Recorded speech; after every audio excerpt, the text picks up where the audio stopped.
In an update as upsetting as it was predictable, NBC News is now reporting that Trump supporters are trying to dox jurors and calling for them, the judges, and the prosecutors to be killed in the aftermath of Trump's guilty verdict in his New York criminal trial. According to Advanced Democracy, which is a nonprofit that conducts public interest research, there has been a high volume of social media posts containing violent rhetoric targeting Judge Merchan and Manhattan DA Alvin Bragg, including a post with Bragg's purported home address. The group also found posts of the purported addresses of jurors on a fringe internet message board known for pro-Trump content and harassing and violent posts, although it's unclear if any actual jurors had been correctly identified. And unsurprisingly, the posts appear on many of the same websites that were used by Trump supporters to organize the violence ahead of the January 6th attack. One post on a website that was known as The Donald read, "Dox the jurors, dox them all," with another post reading, "We need to identify each juror and make them miserable." And I'll stop there, but the posts do become more and more unhinged as you keep on reading, which you can do at the NBC News link in the post description of this video. Moving over to Truth Social, a user wrote, "I hope every juror is doxed and they pay for what they have done. May God strike them dead. We will on November 5th and they will pay." On Telegram, in a chapter of the Proud Boys, one post read simply, "War," which of course is identical to a post published on Twitter by Tim Pool, where he too wrote, "War." I asked my Democracy Watch co-host Mark Elias for his response to posts exactly like this one, and here's what he had to say. Do you worry about Trump inciting violence against the jurors or the court staff or just inciting violence in general now that we're in this period where, tensions are high and he's obviously very, exhibiting very hostile behavior against these people? Yeah, I think you put your finger on it in the last question. The jurors are anonymous, and if Donald Trump doesn't want to spend years, and I mean years, in a state prison, he will not incite violence against the jurors. Like, if he does that, all bets are off. We're talking about a whole other category of offenses, whole other category of crimes that would carry very, very serious. I mean, the judges do not allow violence or threats or intimidation towards jurors. So that I think is one thing. What I do worry about, though, Brian, and I think we all need to worry about, and I hope that, politicians across the aisle or across the spectrum, although I hold that very little hope for Republicans, will tamp down the incendiary language we are hearing right now from Donald Trump and too many Republicans that could create violence more broadly. Not necessarily aimed at this judge or this jury, but they have created the conditions here for Donald Trump supporters to view this as an extrajudicial process, which is ridiculous because it was literally in a court. But they are portraying this as somehow outside of the normal process and inciting Donald Trump supporters. And so this is a time when responsible political parties, when responsible politicians should be tamping that down and saying things like, we may not agree with it. I don't agree with it, but it's the judicial process and we respect it. We respect the role of the jury in our system. We respect the role of judges in our system. So everyone needs to, whether they agree with it or not, sort of be in that mindset.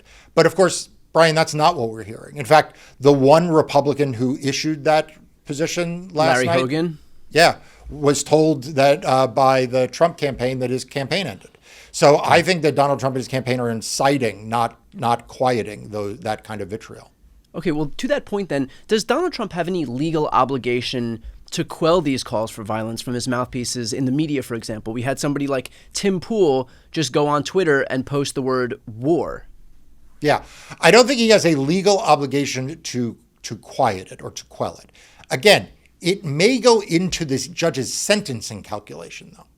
Because remember, one of the purposes of the criminal justice system is to punish, but another is to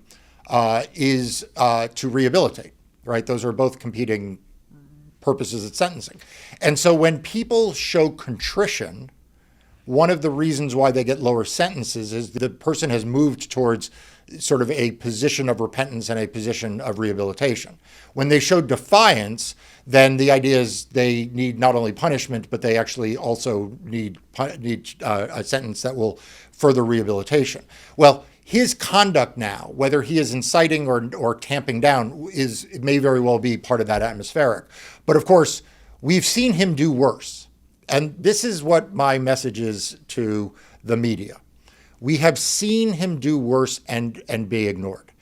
We wound up with a violent insurrection at the nation's capital because the media largely turned a blind eye, and a lot of public society turned a blind eye and said, oh, he's just venting. Oh, that's just Donald Trump being Donald Trump. And eventually he wound up inciting a riot at the nation's capital, for which he got indicted. So is he under an obligation to tamp down? No. But is he under an obligation not to incite violence? Yeah, he's under a legal obligation to do that, and the media needs to hold him to that obligation.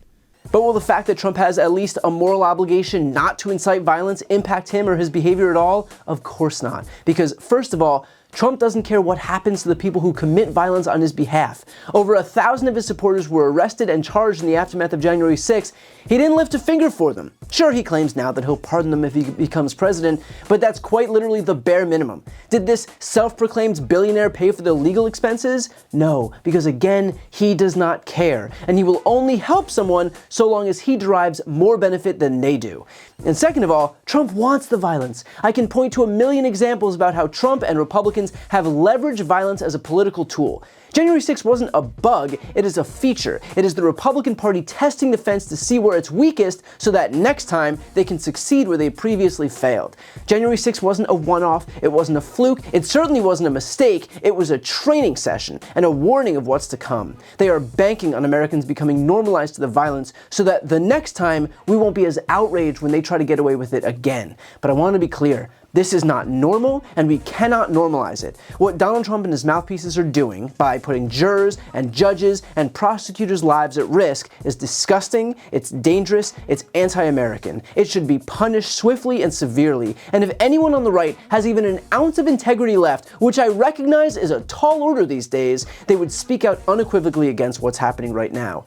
And if they opt not to, they have no right ever using the words law and order in the same sentence as the Republican Party again. Although, given the extent to which they're now rallying around a 34-time convicted felon to lead their movement, it sure seems as if that ship has sailed.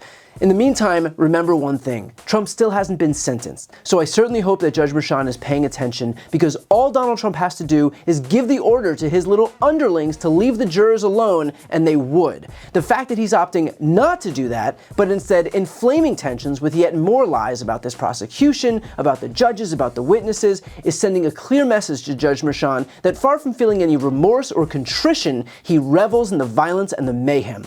So if Merchan is looking for a justification to sentence him to incarceration, this is exactly what he's getting here. Donald Trump is dangerous, his movement is dangerous, and anything short of a real punishment is only going to embolden him even further. I've got a really exciting announcement. I've written a book. It's called Shameless. This book explores how Republicans have exploited their historical branding while attacking our democracy, how the media has proven itself a willful participant, and how Democrats can learn from this to rebalance the political scales and save our democracy. It has been a lifelong dream of mine to write my own book, and so I'd like to ask you to pre-order it by clicking the link right here on the screen. And if you buy within this pre-order period, your book is going to come with a signed nameplate. As you know, I've never had a single sponsor on my channel. I don't ask for money or anything like that, but if you're looking for a way to support me, this is hands down the best way to do it. So again, follow the link right here on the screen, and thank you from the bottom of my heart for pre-ordering Shameless. And as always, make sure to subscribe to see more of my content.